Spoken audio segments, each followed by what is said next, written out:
moving. Get some speed, then turn into the countryside. Really see what this car can do. Turn right.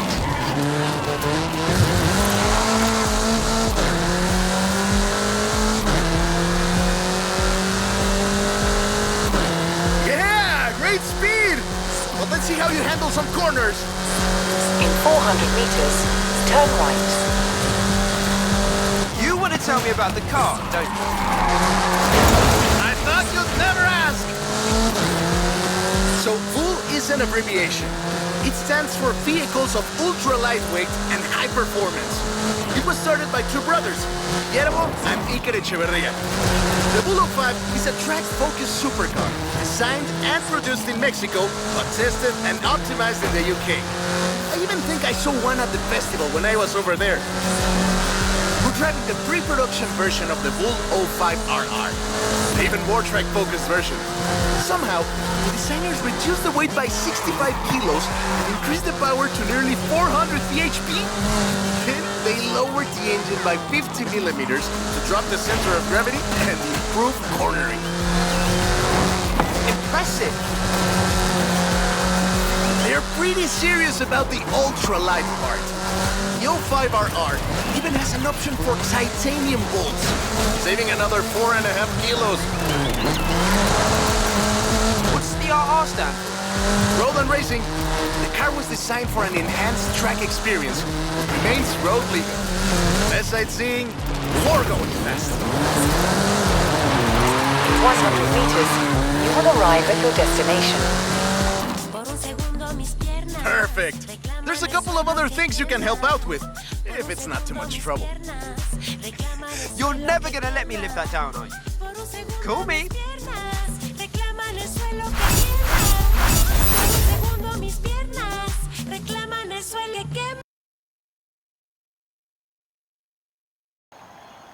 To be honest, though, it was me who needed your help, not Papa Fernando.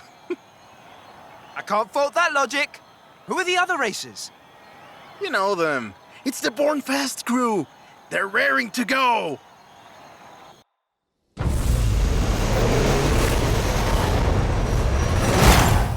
Oi, he's eager. But this isn't really a street race.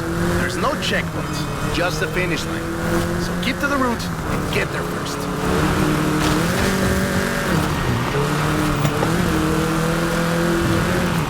It's hard to overstate the effect that the Beetle had when it arrived in Mexico in 1954. Before that, all we had were these huge American cars.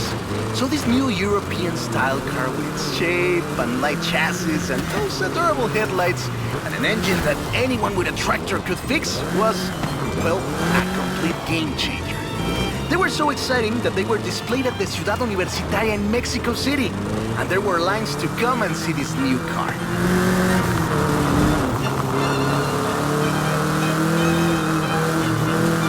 Production of the Beetle started in Mexico soon after 7 of them finished the Carrera Panamericana. Before that, people were a bit worried about reliability, you see. We Mexicans love a good-looking car, but a car that can do work is better. The Panamericana convinced us, and in '61, Automex had assembled 250 of them. By '62, the first plant had opened in Jalostoc, making 10 of them a day. We love that car. So another plant opened in Puebla in 1967. And in '71, El Bocho became the official taxi of Mexico City, which is why you see so many of them today. It's funny. The first Bochos were imports, or CKDs. But in 1971, we were exporting them. That is a great car. Probably the most iconic car in all of Mexico. Ay, es increíble que un auto tan pequeño deje un vacío tan grande. Adiós. Let me guess. Today's episode of Mexican automotive history with Ramiro is about the Baja 1000. You are very perceptive, my friend. This dune buggy was the first car to race here. Let's take it for a spin.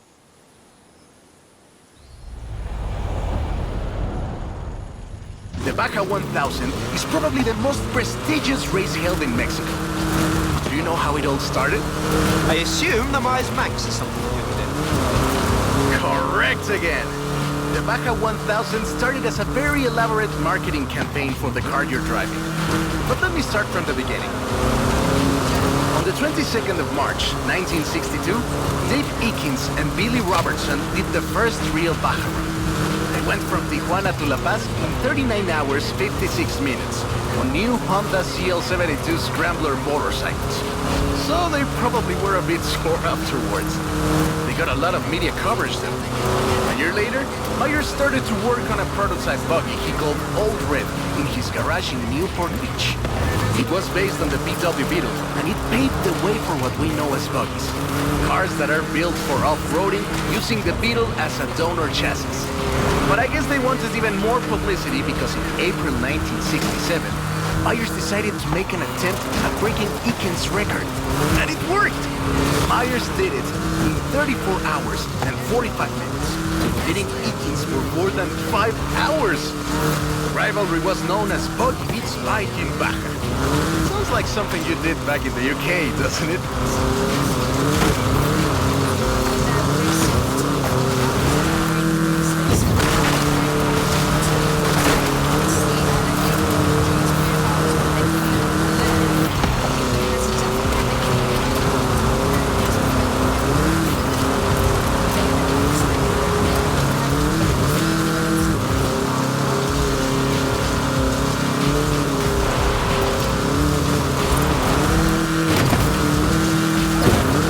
Manx became an overnight sensation as a result, and suddenly they were friendly races all across the Baja.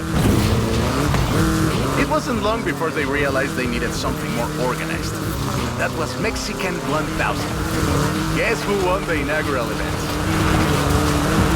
Manx. You're on fire today! Yes, in 27 hours and 38 minutes. The official race was 100 miles shorter than the original route, but it's still impressive. The Mexican 1000 was later renamed the Baja 1000, and is run to this day. In 200 meters, turn left. Turn left.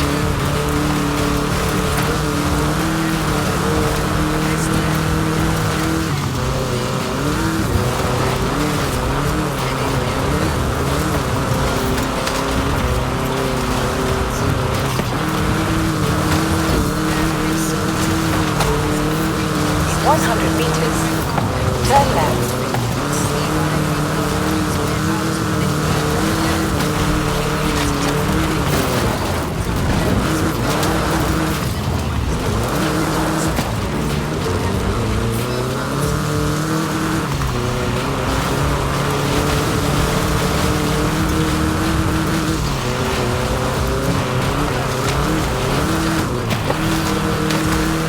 Turn left.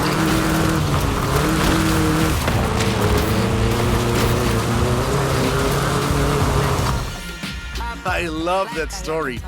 My abuela used to tell it to me at least once a year.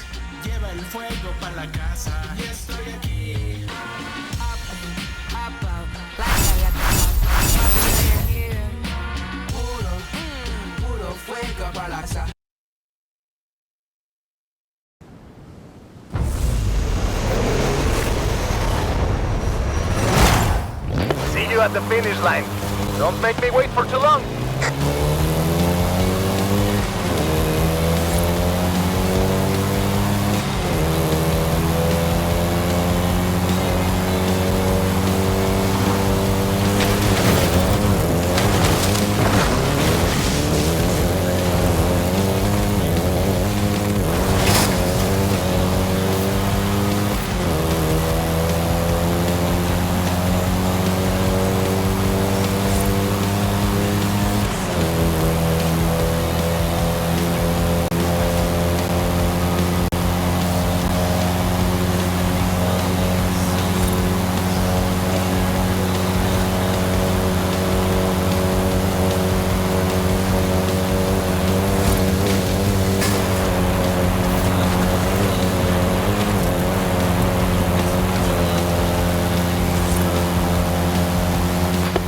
I see what you're doing, but you still can't win.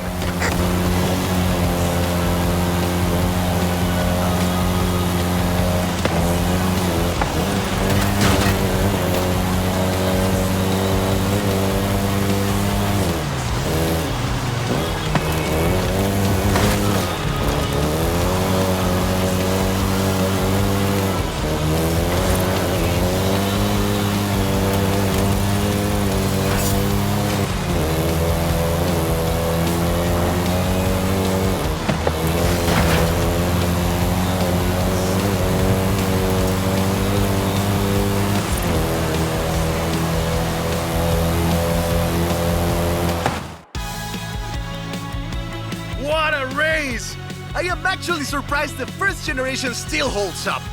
I'm sure you didn't cheat.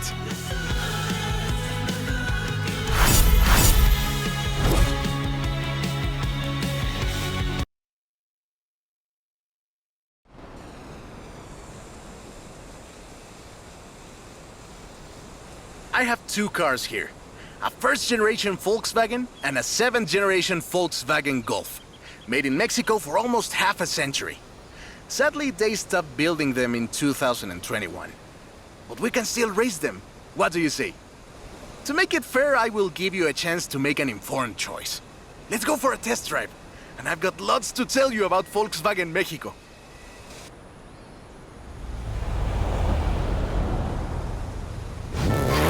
Volkswagen Mexico headquarters are in Puebla City. It started production in 1967 with the famous Beetle. As we call it, the Mocho.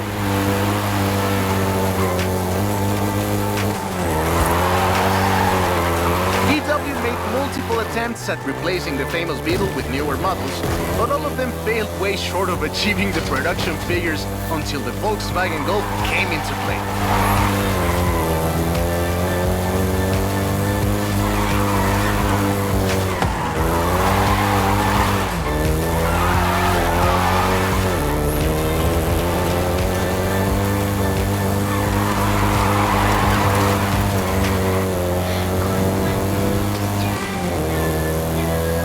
Generation was released in Mexico as the Volkswagen Carrera and had quite a few variations, including the Golf GTI you're driving right now.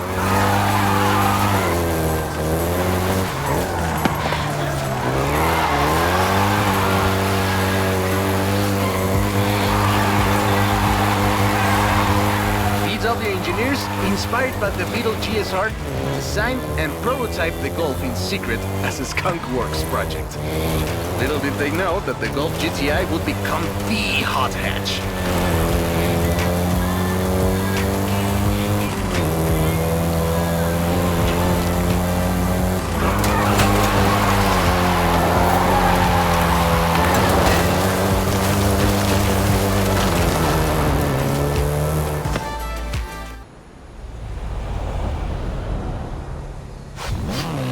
The seventh generation of the Golf first appeared in 2012. This version is the Volkswagen Golf R, R meaning race.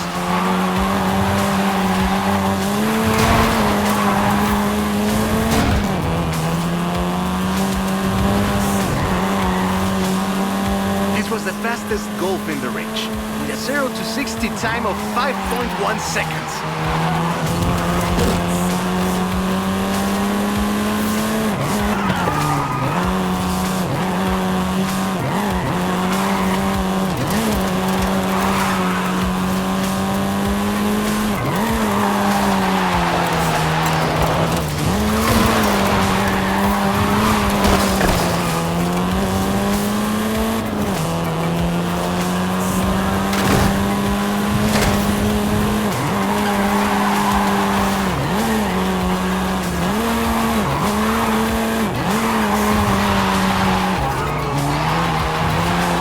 Volkswagen Mexico produced all 7 generations of the Golf, totaling more than 2 million units over 44 years. In fact, a lot of Golfs you find in the US were built here.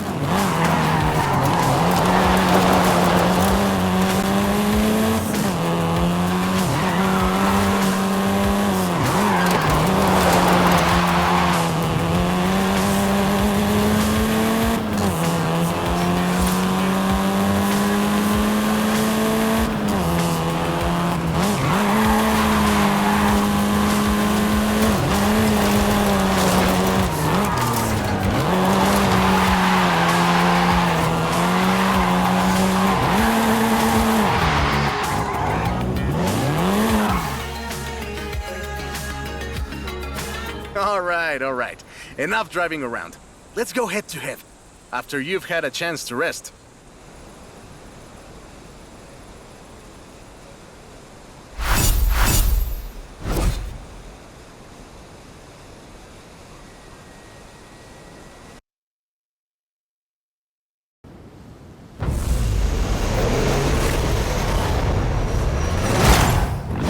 See you at the finish line.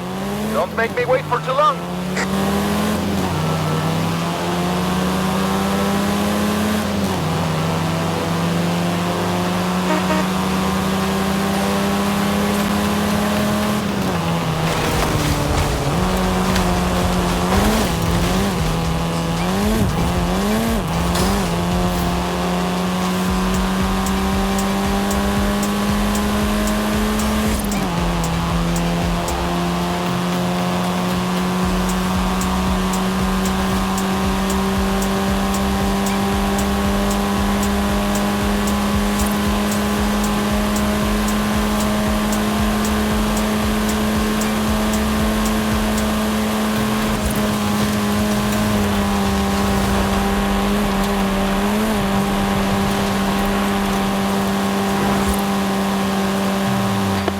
I see what you're doing, but you still can't win.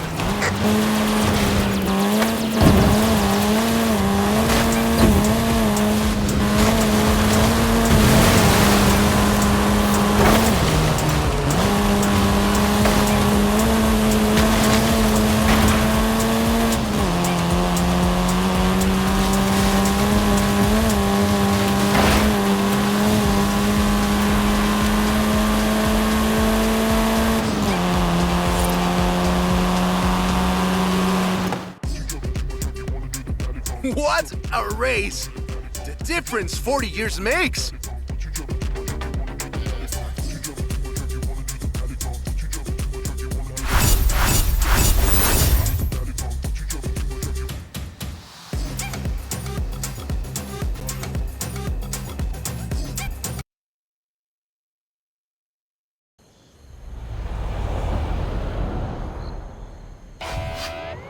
Let's take this down to the beach.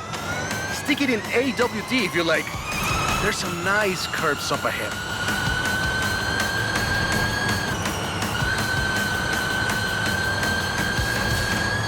Calm down. I know you like to go fast. I had a big breakfast. This is 2021's EV of the year. And it was up against things like the Taycan and the e-tron and the Recharge. It set 3 Guinness World Records. And it's inspired by the beautiful original Mach 1. And I'm telling you all of this because the Mach E was built right here in Mexico at Cuautitlán Assembly. Hey, I have to keep this back. Be careful with it. Cuautitlán Assembly has been building cars since the 60s. And more than 2.2 million cars later, we're sitting in an actual space machine made here in Mexico. Quite a journey from Cougars and Thunderbirds and F-150s to this. Whoa! How do you make it go around corners like that? I'm really asking. This isn't just a prototype. Cuautitlán Assembly does a range of options for the Mach E. A 68 kilowatt-hour standard and an 88 kilowatt-hour extended range version. It will give you over 300 miles of range on a single charge. The Performance GT version is the really wild one. 0 to 60 in 3.6 seconds. This one is quite a bit faster. Honestly, when I first tried it, I had to go and sit in a quiet room for a bit. And I've flown airplanes in a storm. Hey!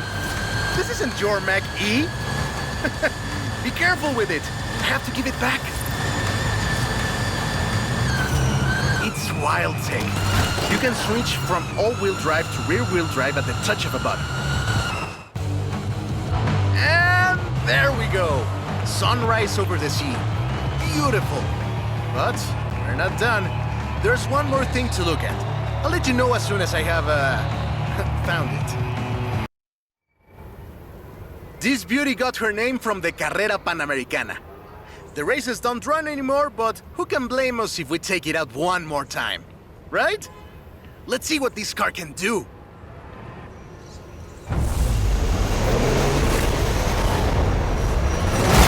There's Jamin! Guess he wanted one last race. Let's do this!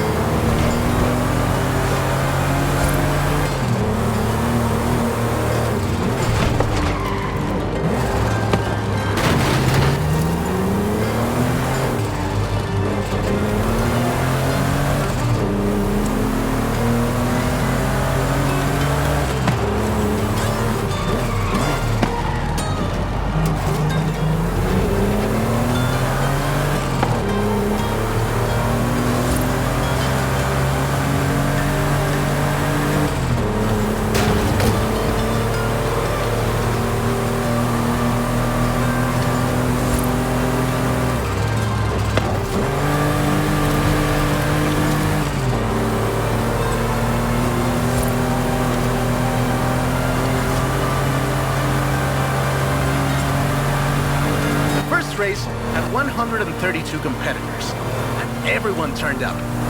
Amateurs to F1 drivers, men, women, professionals, anyone who had a car.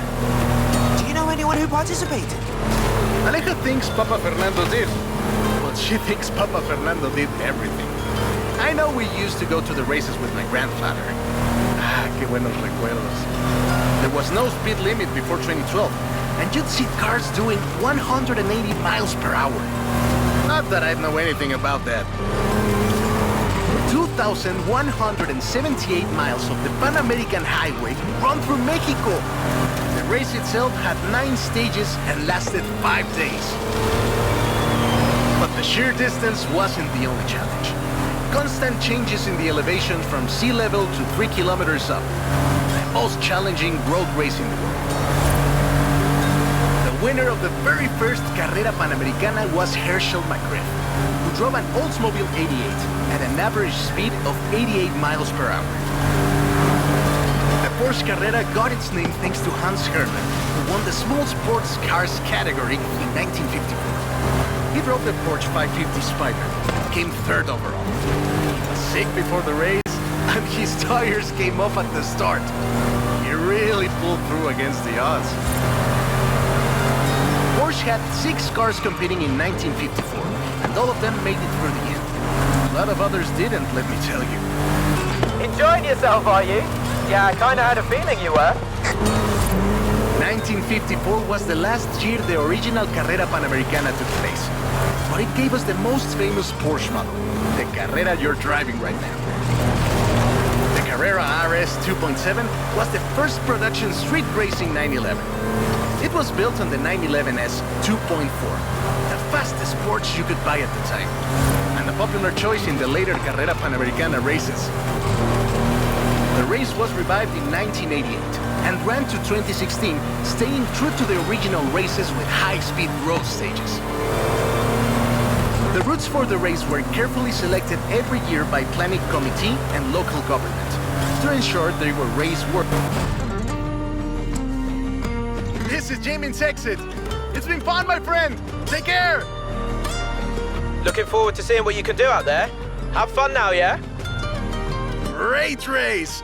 Almost like we did a little Panamericana with a friend. Anyways, hope you had fun with this little stroll through cars hechos en Mexico. It was great! And let me know if you, find any other cars like that.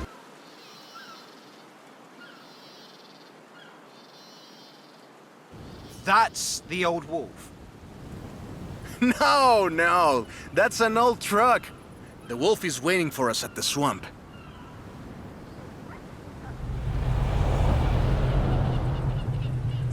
Haley asked us to clear some debris, and I've got just the car. But we need to get there first. Of course! Who do you think I am? The driver who destroyed a record-breaking amount of fences. That's fair.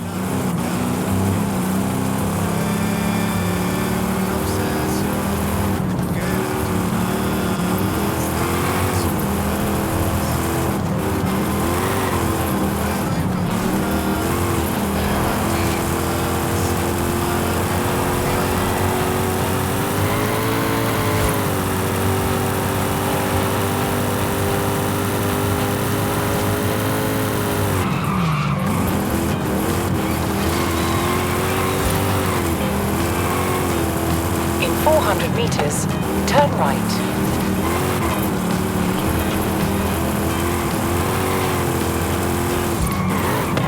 Turn right.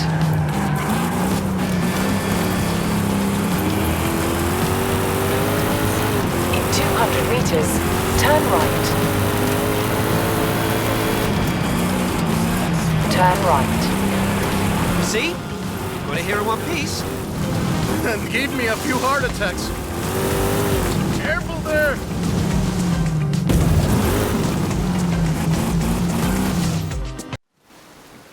And now, let me introduce you to the Ford Lobo.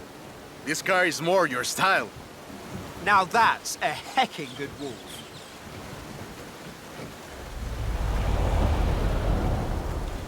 We call it Lobo here. Marketing in this country is outstanding. Let's get to work. See all that Russian stuff? Clear it out. What? No! It's not just an excuse to throw the logo around. It is just an excuse to throw the logo around. In the 90s, Ford decided that they needed to rebrand the F-150 for the Mexican market. And the name Lobo just has a real ring to it. They started using the badge in 1997, and the rest is history. The Ford Lobo quickly became one of the most popular vehicles in the country.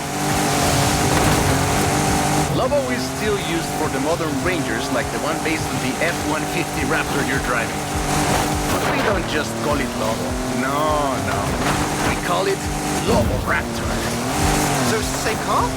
Now, there are loads of differences, like a dog and a wolf. Lobo only comes in XLT and with higher trim levels.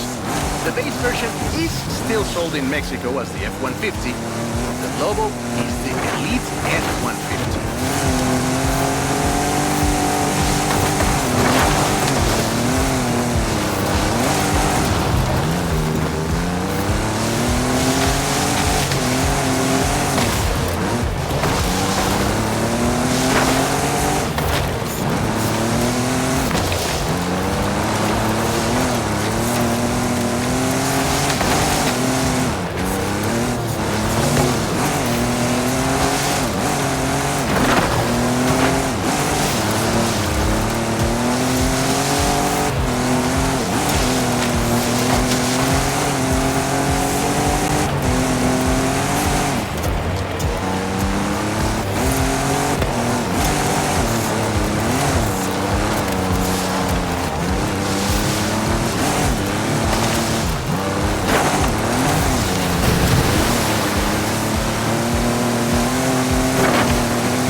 Great.